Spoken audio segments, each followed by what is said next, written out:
Hello guys, welcome to my YouTube channel. आज की इस वीडियो में हम बात करेंगे डेफिनेट इंटीग्रेशन के बारे में। इससे पहले की जो हमारी वीडियोस थी उस वीडियोस में मैंने आपको अलजेब्रा के बारे में पूरा प्लस कैलकुलस में भी मैंने आपको लगभग जो चीज़ें हैं वो पूरी बता दी हैं। केवल आपको एरिया अंडर कर्व भी बाकी है। ठीक है, तो आइए चलिए वीडियो स्टार्ट करते हैं।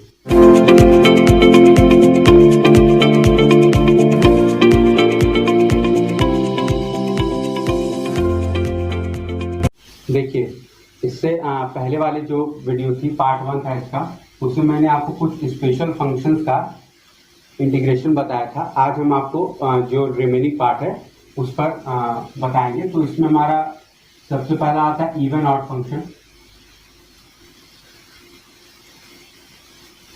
Even and odd function. तो देखिए, इसमें बेसिकली दो चीजें होती हैं। पहला आपको ये ध्यान रखना होता है कि जब भी हम एक इंपॉर्टेंट प्रॉपर्टी की बात करते हैं कि हमारे पास अगर इंटीग्रेशन में लिमिट है a से b fx dx, तो हम आपको बताते हैं कि एक प्रॉपर्टी वह नोन है जिसको हम यूज करते हैं a से लेकर के b, इन दोनों लिमिट का सम माइनस x, यानी a plus b minus x dx। अब अगर इसकी वैल्यू हमारे पास fx ही आती है तो हम बोलते हैं कि हमारा ये फंक्शन इवन है, और अगर माइनस आ जाती है तो हम बोलते हैं कि हमारा ऑड फंक्शन, मतलब अगर जोड़ेंगे तो जीरो। अगर ये वैल्यू माइनस ऑफ fx के बराबर आती है तो वो हमारा जीरो हो जाता है, और अगर प्लस आती है तो फिर हम उसको सॉल्व करते हैं। अगर यहीं पर हमारा लिमिट इस तरीके से दिया हो माइनस a से लेकर के a fx dx, ठीक है, तो हमारे पास क्या होगा इस केस में कि हम जब इसको सम करेंगे तो हमारा माइनस a से a, जब हम इन वैल्यूज को ऐड करेंगे तो ये हो जाएगा zero, f of minus x dx। अब इस केस में हमारा अगर fx इज इवन, अगर हमारा fx इवन फंक्शन है तो हमारे पास f of minus x is equal to f x आएगा, और fx अगर ऑड फंक्शन है तो हमारे पास f of minus x is equal to minus f x आएगा। अब हमें यहाँ पर ध्यान ये देना होता है कि हमारे पास अक्सर क्वेश्चन जो होते हैं उसमें हमारा फंक्शंस बहुत दफ़ा इवन और ऑड होता है, तो हमें इसमें ध्यान ये देना होता है कि हम पहले इस प्रॉपर्टी को चेक कर दें। ठीक है, कोई भी हमें दिया हुआ फंक्शन पहले हम इसको ये चेक कर लेते हैं कि फंक्शन इवन है या ऑड है। अगर ये चेक हो जाएगा तो हमारा वो फंक्शन क्या होगा, इजीली सॉल्व हो जाएगा। जब भी आपको लिमिट माइनस a से a का केस दिया हो तो आप हमेशा उस फंक्शन को पहले चेक कर लीजिए कि वो फंक्शन इवन है कि ऑड है। जैसे फॉर एग्जाम्पल मान लीजिए हमारे पास क्वेश्चन है कि माइनस पाई बाई टू से पाई by two sign to the power 7x D है। अब इस फंक्शन को अगर मैं सॉल्व करने के लिए बोल रहा है तो देखिए साइन एक्स के ऑड पावर हमेशा ऑड फंक्शन होता है। ठीक है, अगर साइन एक्स के पावर इवन है तब तो ठीक है, हमारे पास वो फंक्शन इवन हो जाएगा। लेकिन अगर साइन एक्स के पावर ऑड है हमारा 1 3 5 7 इस तरीके से, तो हमारा वो हमेशा ऑड फंक्शन होता है। उस केस में क्या होगा, जैसे यहाँ पर साइन का पावर क्या है 7 है तो ये ऑड है। इस केस में हमारा हो जाएगा माइनस पाई बाई टू से पाई बाई टू, इन दोनों को ऐड करेंगे तो जीरो, जीरो माइनस एक्स, यानी साइन ऑफ माइनस एक्स के पावर 7 dx। अब आपको पता है कि साइन ऑफ माइनस एक्स क्या होता है, माइनस साइन एक्स होता है, और पावर किसके ऑड है तो माइनस के पावर ऑड का मतलब माइनस होता है। तो ये हमारा इज इक्वल टू आ जाएगा माइनस पाई बाई टू से plus pi by two sine के पावर 7x dx। अब इस केस में जब हम इनको ऐड करेंगे तो हमारा प्लस से माइनस से वैल्यू जुड़ के जीरो हो जाएगी, तो हमारा आई की वैल्यू जीरो आ जाएगी। ठीक है, तो जब भी आपके पास कंडीशन ये दी हुई है कि माइनस से प्लस से हो तो आप हमेशा ये चेक कर लीजिए कि वो फंक्शन इवन है या ऑड है। ठीक है, अब देखिए हम बात कर लेते हैं पीरियोडिक फंक्शन के इंटीग्रेशन के बारे में। अक्सर इस पर बेस्ड हमारे पास एग्जाम में क्वेश्चन आ जाते हैं। ठीक है, तो पीरियोडिक फंक्शन में बेसिकली मैं आपको तीन इंपॉर्टेंट प्रॉपर्टीज बताऊंगा। उन्हीं प्रॉपर्टीज का अगर आप यूज करेंगे तो आपके एग्जाम में आपको क्वेश्चन सॉल्व करने में काफी मतलब इजी हो जाएगा। तो उसमें पहला प्रॉपर्टी है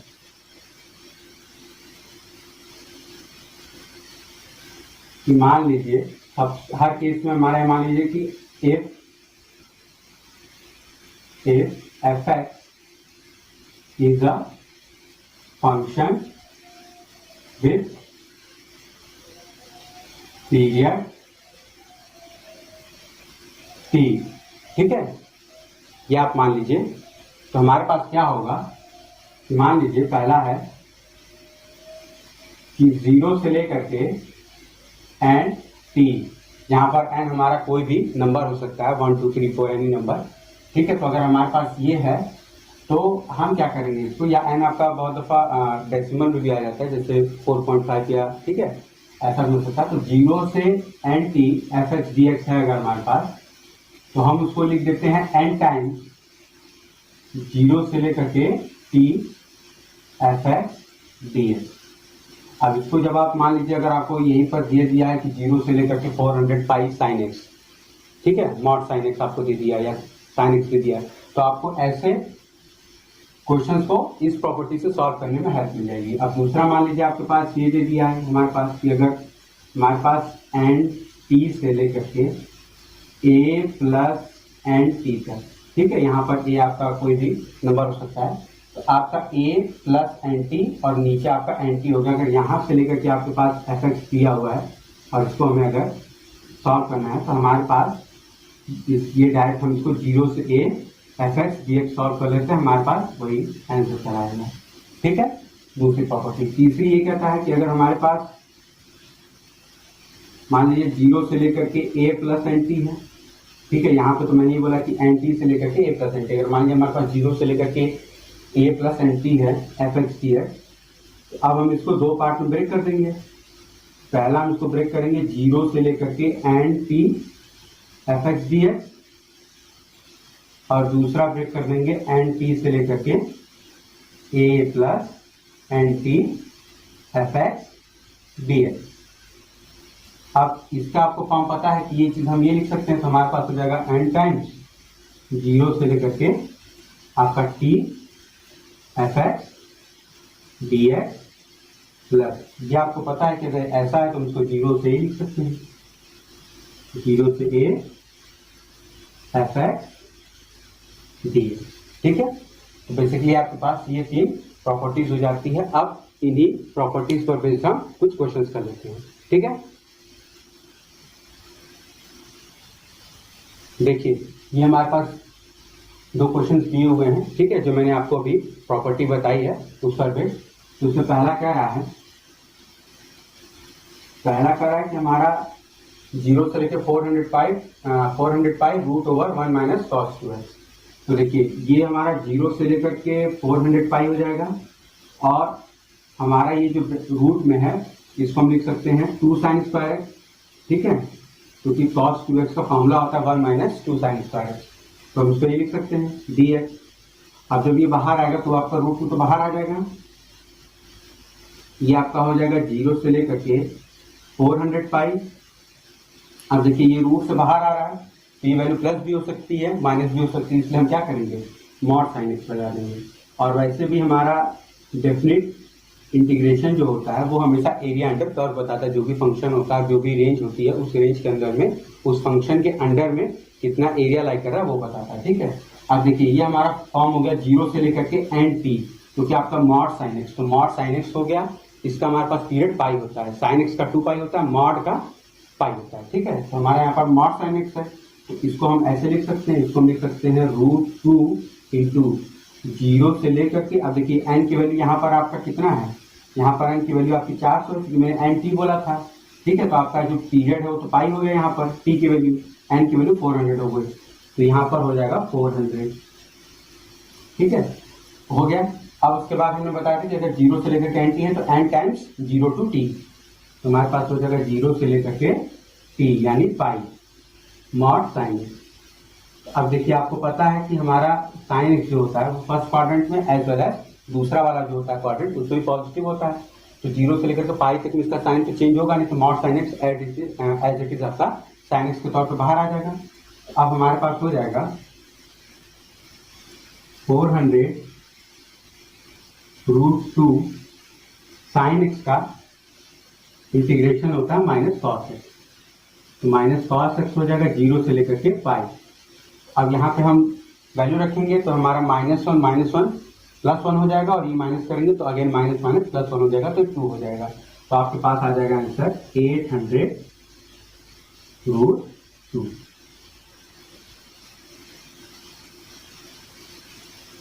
ठीक है। अब दूसरा वाला हम देख लेते हैं क्वेश्चन। तो देखिए दूसरे वाले में हमारे पास क्या होगा कि दूसरा अंतर है 0 से लेकर के 32π/3। ठीक है। तो देखिए हमारे पास क्या होगा कि 0 से लेकर के अगर हम इसको 10π + 2π/3 लिखें और सॉल्व करेंगे तो 10 3 30 + 2 32π/3 हो जाएगा हमारे पास। ठीक है। और ये आपका रूट में है 1 प्लस इसको cos 2x कर लीजिए, तो 1 + cos 2x तो हमारा रूट में हो जाएगा 2 cos स्क्वायर dx। ठीक है। अब देखिए मैंने आपको बताया था कि अगर 0 से लेकर के a + nt है, तो मैंने आपको उसको बताया था कि हम उसको लिख सकते हैं n टाइम्स। ठीक है। 0 से लेकर के t प्लस 0 से लेकर के a fx dx। यहाँ पर हम ये √2 को बाहर ले लेंगे तो हमारे पास हो जाएगा √2, इसको हम लिख सकते हैं 0 से लेकर के 10π mod cos x dx plus 10π से 10π + 2π/3 mod cos x dx। ठीक है। अब मैंने बताया था ये चीज हमारा n टाइम्स हो जाएगा, क्योंकि अगेन ये mod cos x है, तो जो इसका पीरियड होगा वो पाई होगा, तो हमारा ये 10 टाइम्स है, तो ये हमारा आ जाएगा √2 बाहर हो जाएगा, अंदर हो जाएगा 10 टाइम्स बाहर ले लेंगे, और हमारा cos x का जो होता है वो होता है sin x। ठीक है। इंटीग्रेशन तो हमारे पास हो जाएगा sin x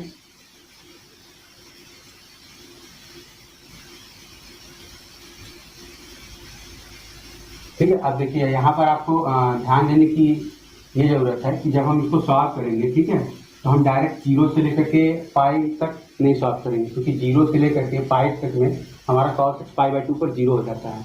ठीक है। तो वहां से लेकर के हम सॉल्व नहीं करेंगे, हम इसको चेंज करेंगे, इसको 2 साइंस में, क्योंकि 0 से पाई में cos अपना साइन चेंज करता है, प्लस से माइनस हो जाता है। तो हमारा ये हो जाएगा 10, तो यहाँ पर आपका हो जाएगा 0 से लेकर के π/2 में आपका cos x पॉजिटिव होता है, प्लस सॉरी माइनस, अब आपका π/2 से पाई में cos क्या होता है, नेगेटिव होता है, क्योंकि हमारा मॉड cos x है, तो पॉजिटिव आना चाहिए, हमारा -cos x dx हो जाएगा।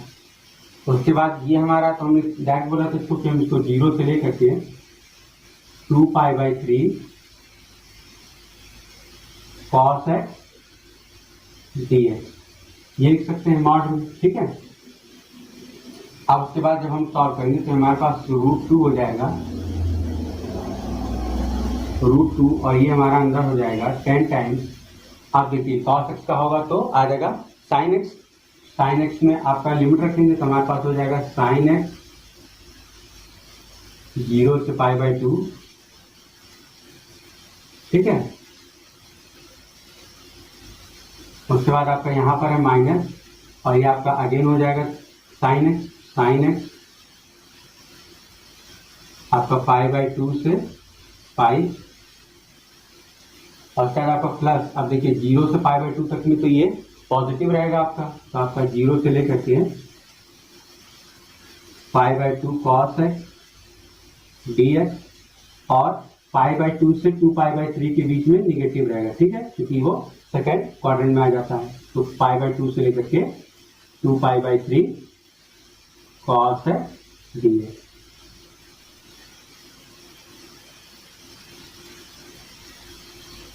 ठीक है, यहां तक नोट कर लीजिए, फिर हम आगे बताते हैं। तो देखिए अब हमारे पास हो जाएगा बाहर √2 ब्रैकेट के अंदर, ये देखिए ये वैल्यू हो जाएगी 1 आपकी, और यहाँ पर भी ये वैल्यू हो जाएगी 1, क्योंकि साइन पाई की वैल्यू हो जाएगी 0 और साइन 5/2 की वैल्यू 1 हो जाएगी, माइनस करेंगे, यहाँ पे ऑलरेडी माइनस है तो माइनस माइनस प्लस हो जाएगा, तो ये 1 + 1 2 हो जाएगा आपके पास, तो अंदर यहाँ पर आ जाएगा 20, ठीक है, 10 × 2 20 आपका, ये यहाँ पर क्लोज है ब्रैकेट। अब उसके बाद हम बात कर लेते हैं यहाँ वाले की इसकी, तो हमारे पास अगेन ये 0 से π/2 cos x dx है, तो cos x का हो जाएगा sin x, तो हम प्लस sin x 0 से लेकर के π/2 और हमारा ये चीज है माइनस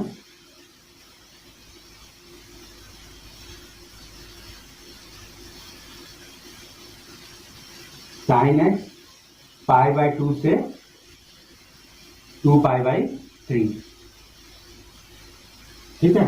अब देखिए यहाँ पे वैल्यू हम रखेंगे, सॉल्व करेंगे तो हमारा ये √2 बाहर है, अंदर ये देगा 20 + 1 और यहाँ पे जब सॉल्व करेंगे तो sin 2π/3 की वैल्यू हो जाएगी √3/2, तो हमारे पास हो जाएगा ये चीज 21 माइनस √3/2 माइनस माइनस प्लस 1, ठीक है।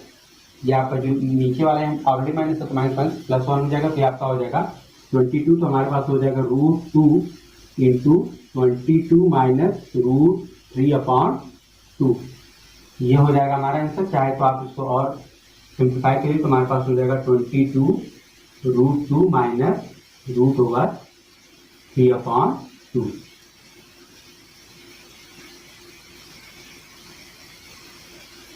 और ये क्वेश्चन आपका पिछले साल 2019 में BSc मैथ के एंट्रेंस एग्जाम में आया हुआ भी है, ठीक है। देखिए अब हम बात कर लेते हैं Lebanese rule of differentiation under integration. तो मान लीजिए हमारे पास ऐसी कंडीशन दी गई that d/dx of integration of πx xi x, ठीक है, ft dt। इस तरह का अगर हमारे पास कभी कभार क्वेश्चन दिया रहता है तो इसको सॉल्व करने का रूल आपके पास ये होता है जो कि लेबनीज ने बताया था। इसमें हम क्या करते हैं कि d/dx निकालते हैं अपर लिमिट का, और जिसका d/dx निकालते हैं उसी फंक्शन का इंटू भी कर देते हैं, ठीक है। अब आपको ध्यान ये रखना है यहाँ पर जब भी आप सॉल्व करेंगे तो ये आपका xi x जो होता है वो इस फंक्शन ft में राइट करना चाहिए, या अगर मैं आपको बोलूँ तो आपको f ऑफ xi x, ठीक है, ये आपको रखना होगा, t की जगह पर आपको तो xi x रखना होगा। उसके बाद minus d/dx of lower limit into उसका f ऑफ फाइव, ठीक है। अब देखिए बेसिकली दो प्रॉपर्टीज आपकी और हैं, दो क्या एक ही है। उसमें आपका बोलता है कि अगर मान लीजिए हमारे पास ft is an odd function, ठीक है, अगर हमारा ft ऑड फंक्शन है then pi x is equal to a से लेकर के x ft dt is even. और अगर हमारा यही चीज ft is an even function, ठीक है, then pi x is equal to a से लेकर के x ft dt is odd. मतलब अगर आपका ये ऑड है ft तो ये चीज इवन होगी, और अगर ft आपका इवन है तो ये चीज आपका ऑड होगा, ठीक है। तो देखिए अब हमारे पास ये दो क्वेश्चन दिए हुए हैं जो कि लिमिट एज अ सम वाले फॉर्म पर होते हैं। जिससे पहला कह रहा है कि आपका n/n² प्लस 1 का स्क्वायर प्लस आपका ये दिया हुआ है सीरीज, ठीक है। कह रहा है कि find as n tending to infinity, आपको इसका सम निकालना है। तो देखिए आपको एक चीज मैं बता दूं कि कभी भी आपके पास अगर क्वेश्चन आते हैं इस तरीके में तो आपको उनको पहचानने का एक मेथड होता है। इसमें आपका ये होता है कि अगर ऊपर वाले की डिग्री नीचे वाले से एक कम है, जैसे यहाँ पर n का पावर 2 है, यहाँ n की पावर 1 है, तो जो डिफरेंस निकालेंगे 1 आ जाएगा। यहाँ पर n की पावर 1 है, यहाँ पर n की पावर 0 है। तो कभी भी अगर आपका डिफरेंस जो है डिग्री का अगर वो 1 है तो आपको लिमिट एज अ सम का ही फॉर्म लगाना पड़ेगा, और जिस मेथड से मैं यहाँ सॉल्व कर रहा हूँ उसी मेथड से आपको सॉल्व करना पड़ेगा। ठीक है, तो इसमें हम दो पार्ट कर लेते हैं। देखिए पहले वाले में क्या होगा, हमारे पास हमारा ये चीज दिया हुआ है, तो हम क्या करते हैं, सबसे पहले इसको इस तरीके से लिख सकते हैं, summation n upon n square plus r square, जहाँ पे r की वैल्यू 1 से लेकर के n तक वेरी करेगी। ठीक है, यही चीज है आपका लास्ट में। आपका अब r इक्वल टू 1 रखेंगे तो आ जाएगा, r इक्वल टू 2 रखेंगे तो आ जाएगा। तो आपका बेसिकली ये सीरीज इस फॉर्म की होगी। ठीक है, तो अभी हम क्या करते हैं, इसमें n से मल्टीप्लाई डिवाइड कर लेते हैं। तो हमारा क्योंकि n तो कांस्टेंट है, मतलब तो हमारे बाहर लिख लेंगे। उसके बाद summation r is equal to 1 to n square upon n square plus r square. अब ऊपर नीचे से हम क्या करते हैं, n स्क्वायर कॉमन ले लेते हैं। तो हमारे पास हो जाएगा 1 upon n summation r is equal to 1 to n, ऊपर हो जाएगा 1, नीचे हो जाएगा n square plus r by n का स्क्वायर, यहाँ 1 हो जाएगा। ठीक है, 1 प्लस r बाई n का होल स्क्वायर। तो अब हम क्या करेंगे, जब भी ये फॉर्म होगा तो देखिए r बराबर 1 रखेंगे और n आपका इनफाइनाइट की ओर टेंड कर रहा है, तो आपकी वैल्यू 0 हो जाएगी। तो हमारे पास क्या होगा कि हम r बाई n को एक नया वेरिएबल हम x मान लेते हैं। तो हमारी जो लिमिट होगी r इज इक्वल टू 1 पे, at r is equal to 1 comma x equal to 0 हो जाएगा, और at r is equal to n x की वैल्यू हो जाएगी 1। ठीक है, अब हमारा ये जो होगा वैल्यू, ये पूरा का पूरा चेंज हो जाएगा। समेशन 1 अपॉन n है आपका, तो ये चीज हो जाएगा इंटीग्रेशन ऑफ 0 से लेकर के 1 अपॉन 1 प्लस एक्स स्क्वायर, क्योंकि r बाई n की वैल्यू x है, और क्योंकि 1 अपॉन ये आपका n है, ये वैल्यू चेंज हो जाता है आपका dx में। अब इसको जब हम सॉल्व करेंगे तो ये हमारा आ जाएगा tan इनवर्स x। ठीक है, और आपकी लिमिट हो जाती है 0 से 1। अब tan इनवर्स 1 की वैल्यू पाई बाई 4 और इसकी वैल्यू 0 हो जाएगी, तो आपका आंसर कितना आ जाएगा, पाई बाई 4। तो इसको आपको ध्यान रखना है कि आपके पास अगर डिग्री का डिफरेंस 1 है तो आप हमेशा ये फॉर्मूला लगाएंगे, r बाई n को x मानेंगे और उसी के अकॉर्डिंग अपनी जो लिमिट है वो रखेंगे, और 1 अपॉन n जो होगा वो आपका dx की जगह पर रिप्लेस हो जाता है। ठीक है, ये बेसिकली आपको क्या करता है कि डिस्क्रीट सम को कॉन्टिन्यूअस में चेंज कर देता है, क्योंकि आपका फंक्शन जो है उसमें जो आपका n है वो इनफाइनाइट की ओर टेंड कर रहा है। तो जब इनफाइनाइट की ओर हो रहा है टेंड, तो हमारा जो डिस्क्रीट होता है वो कॉन्टिन्यूअस की तरफ बिहेव करने लगता है। तो इस डिस्क्रीट सम को हम कॉन्टिन्यूअस में चेंज करते हैं इस रूल के थ्रू।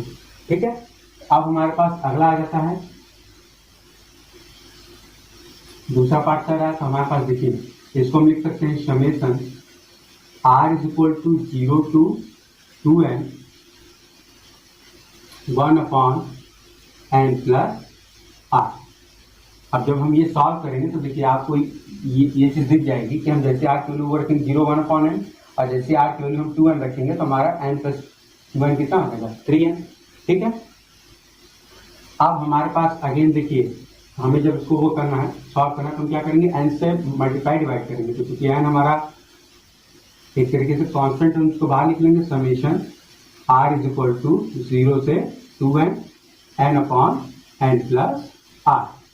अब ऊपर नीचे से हम क्या करेंगे, n कॉमन ले लेंगे अंदर में, तो 1 upon n summation r is equal to 0 से 2n 1 upon 1 plus r upon n। अब अगेन माना वही जाएगा, r अपॉन n को मान लेंगे x।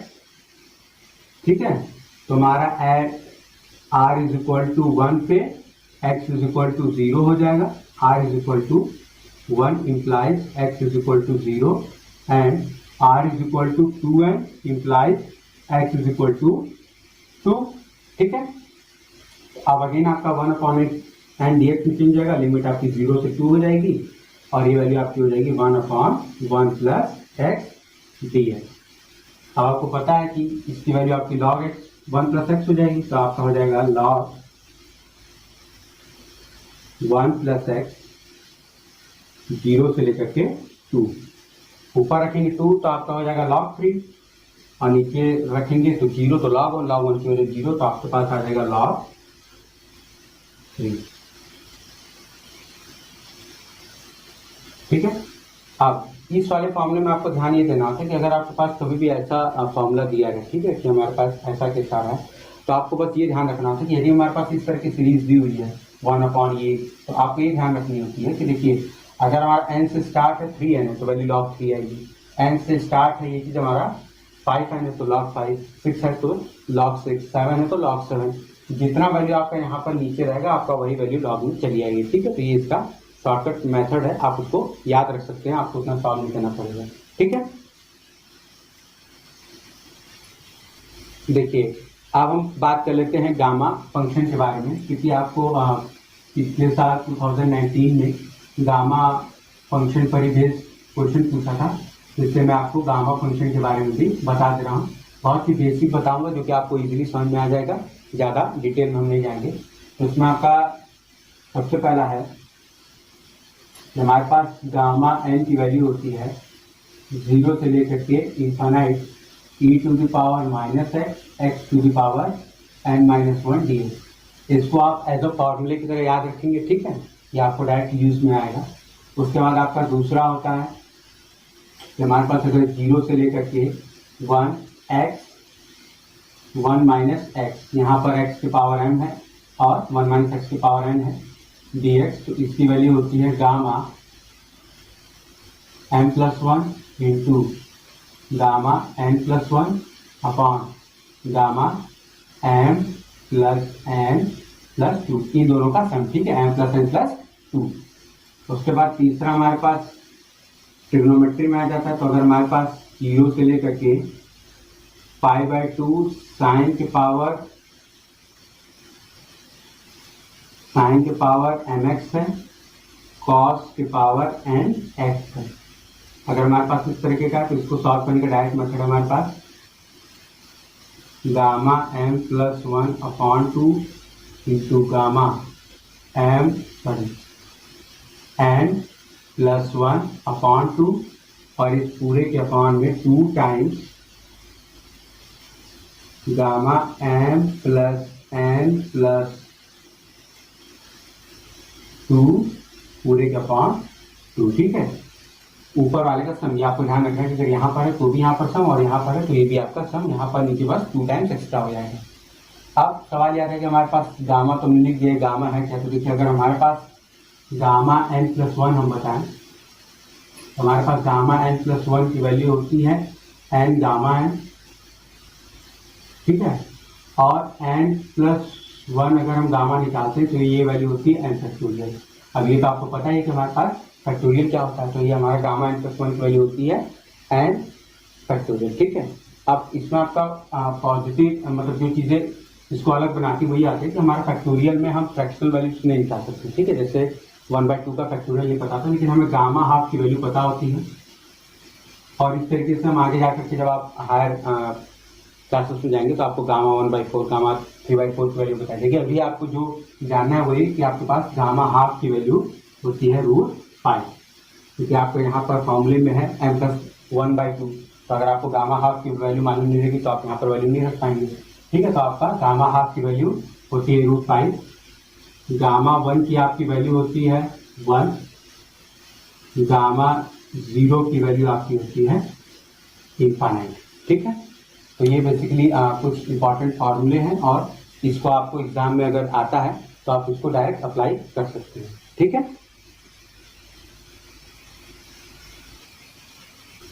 तो देखिए आज के वीडियो में इतना ही। आज के वीडियो में बेसिकली मैंने आपको डेफिनेट वाले पार्ट में जो भी इंपॉर्टेंट होता है वो बताया, और उस पर बेस जो भी हमारे पास क्वेश्चंस होते हैं वो भी मैंने आपको बता दिए। अगर आपको वीडियो अच्छी लगी हो तो प्लीज़ वीडियो को लाइक करिए, शेयर करिए, और मेरे चैनल को सब्सक्राइब कर लीजिए। साथ ही साथ बेल आइकन भी प्रेस कर दीजिएगा ताकि मेरे चैनल पर आने वाली वीडियोस की नोटिफिकेशन आपको मिल जाए। तो मिलते हैं नेक्स्ट वीडियो में, तब तक के लिए थैंक यू।